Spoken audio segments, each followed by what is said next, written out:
So when you hear a band say that they are making their most aggressive album yet, what do you think of? Me, I personally just brush it off my shoulder and think they're just trying to promote their new album. But in Lacuna Coil's case, with Delirium, their brand new studio album, that definitely holds true, that statement does.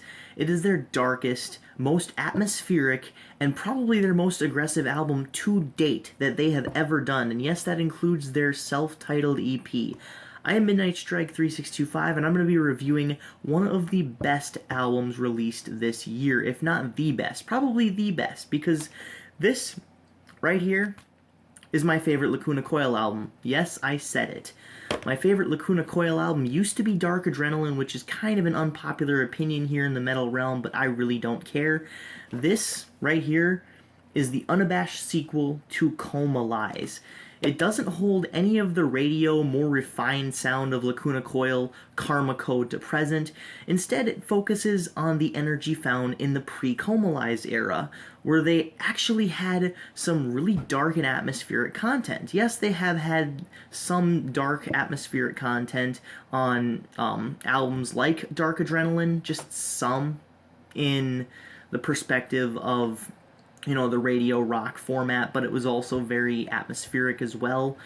But they've never been able to match anything pre-Coma Lies since Coma Lies, pretty much, as far as atmosphere goes for that tone. This album takes it to a whole new level. This has a bunch of elements in this album prevalent that they have only dabbled in with the past. They've only really experimented with industrial music in the last album, Broken Crown Halo, which in my opinion was kind of a little bit of a flop. I thought it was average when it first came out, and right now I can't even remember anything about it. I tried listening to a couple songs and they were just so blatantly average and not really that interesting that I just couldn't listen to the rest of it. So really, this is a breath of fresh air. I mean, from the first song, The House of Shame, you can definitely tell that they are on their A game with this. I mean, this is probably one of the most aggressive songs that they have written in recent years, even in their entire career, if you think about it.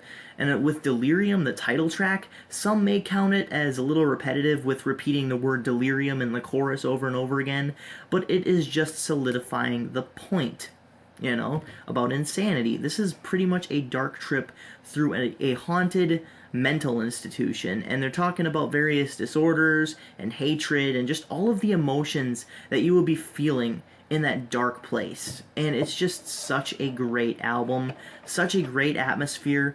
All of the songs really set the tone for the darkness that they're trying to convey.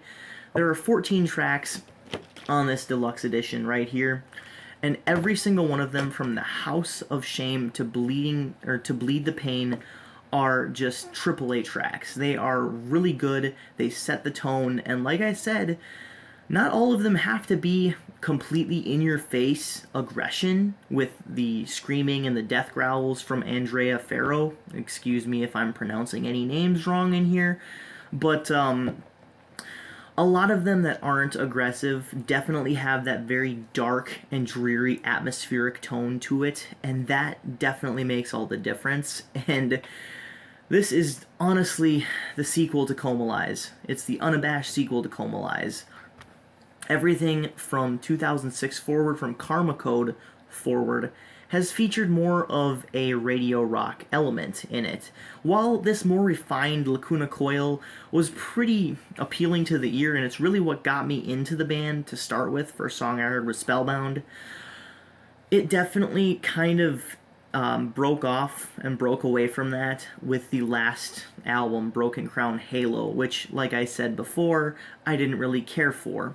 But this is pretty much bringing it all the way back to the beginning, even back to the days of their Half-Life and self-titled EPs, which are probably one of their, some of their best releases.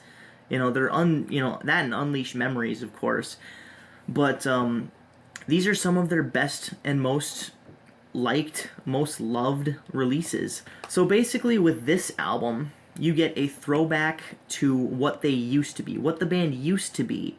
Well, while also experimenting with a lot of different elements that they really hadn't fully fleshed out on previous releases. I mean, Andrea Farrow had a lot of screaming in this album, a lot of death growls, and he only really dabbled in that before. I mean, you don't really hear the guy screaming that much. I mean, yeah, we had a little bit in Half-Life, but other than that, I can't really...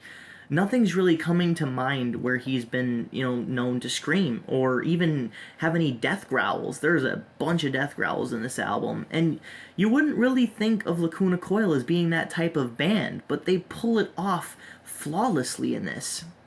And it's not like the lyrics are coming from a contrived place. They're actually speaking to what the tone of the album is supposed to be. Same with Christina Scabia, her voice is absolutely flawless on this. She's probably one of my favorite female vocalists, just because of her ability to convey so many different emotions, so many different tones in her voice. I mean, honestly, she can sing in so many different pitches that you wouldn't be able to even tell that it's the same person. I mean, it's just, she's so good at what she does, and she can play in so many different genres of metal and rock that it's just amazing to me.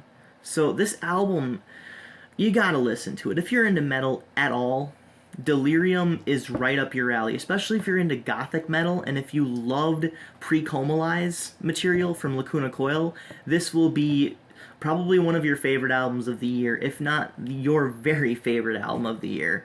If you liked Karma Code up to Dark Adrenaline, I would say that this is probably... It's not going to turn you off, obviously. It's a great album for anyone to enjoy. But if you're expecting more of the same from Dark Adrenaline, Karma Code, Shallow Life, and maybe a little bit of Broken Crown Halo, you might be a little bit disappointed by some of the darkness and the atmospheric elements. And if you're not really into screaming, you're not going to have that much appreciation for this. But keep an open mind, because honestly, this album, with its darkness and its aggression and its overarching themes, is probably album of the year for me so far. I'm going to give this album a 10 out of 10. I cannot find a single thing wrong with it. I absolutely love it. Favorite Lacuna Coil album of their entire career. I'm just amazed that they could bounce back this quickly and this effectively, especially after the dud that was Broken Crown Halo. So, this is Midnight Strike 3625. Thank you very much for watching my review of Lacuna Coil's Delirium. Keep calm and rock on.